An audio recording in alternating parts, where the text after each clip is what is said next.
नाज़रीन, एक तरफ अमन, तरक्की और खुशहाली है और दूसरी तरफ एहतजाज है, साजिशें हैं, बदअमनी है।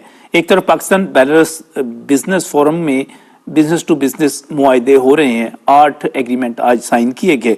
दूसरी तरफ तहरीके फसाद की तरफ से आज जो कुछ हुआ वो शर्मनाक है। पुलिस कांस्टेबल मुबशर की शहादत से लेकर 70 अफराद के जख्मी होने तक ये एक जो कुछ हुआ उसकी किसी तौर पर भी तारीफ नहीं की जा सकती। पाकिस्तान के वजीर खजाना मोहम्मद औरंगजेब कहते हैं कि इस किस्म के एहतजाज से रोजाना 190 अरब का नुकसान हो रहा है। टैक्स की वसूलियां इससे मुतासर होती हैं, बरामदात मुतासर होती हैं, कारोबार मुतासर होते हैं। बराह रास्त जो GDP को नुकसान पहुंचता है वो 144 अरब का होता है। गैर मुल्की सरमायाकारी भी इससे मुतासर होती है। सनती शोबे को भी अरबों रुपए का रोजाना नुकसान का सामना करना पड़ता है। ज़राअत का नुकसान भी इसके साथ साथ होता है। सिक्योरिटी पर जो अखराजात खर्च किए जाते हैं वो भी रोजाना कई अरब रुपए तक पहुंच जाते हैं। और आईकॉम और IT की और टेलीकॉम की जो बंदिश है, यानी कि हम इंटरनेट की बंदिश जिसको आसान अल्फाज में कहते हैं, उसकी वजह से भी हमारे कारोबार का भी नुकसान होता है और समाजी और सियासी सतह पर भी इसके नुकसानात होते हैं। तो फिर क्या करना है, हमने किस तरफ हमने जाना है, हमें क्या जो है लाए अमल इख्तियार करना चाहिए, हुकूमत को क्या करना चाहिए, अपोजिशन को क्या करना चाहिए। सियासी और मुआशी इस्तेहकाम मुल्क की तरक्की के लिए बहुत ज़्यादा ज़रूरी है।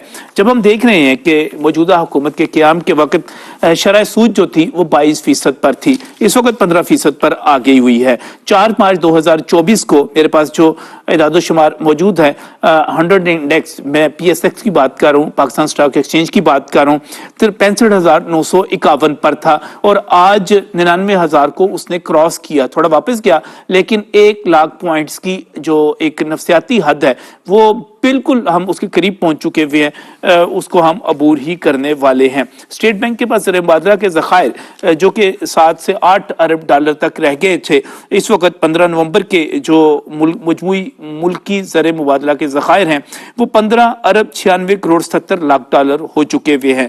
सरकारी इदादो शुमार के मुताबिक महंगाई जो है वो 38% से कम होकर 7 से 8% तक आ चुकी है। तो ये सारा कुछ जो हो रहा है वो हमने इसको आगे लेकर किस तरह चलना है।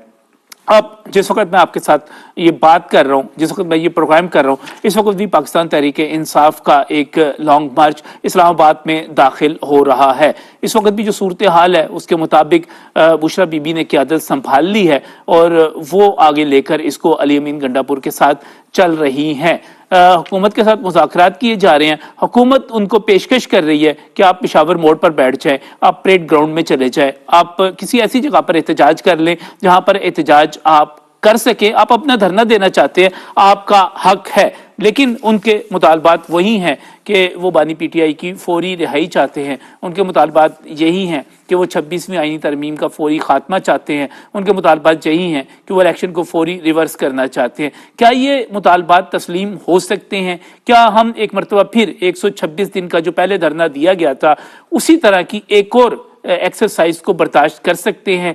पिछली मरतबा चीन 2014 की बात कर रहा हूँ, चीन के सदर वापस चले गए थे, आए नहीं थे, डिले हो गया था, CPEC मुतासिर हो गया था, लेकिन इस मरतबा SCO कॉन्फ्रेंस उन तमाम धमकियों के बावजूद मुनक्किद हुई है।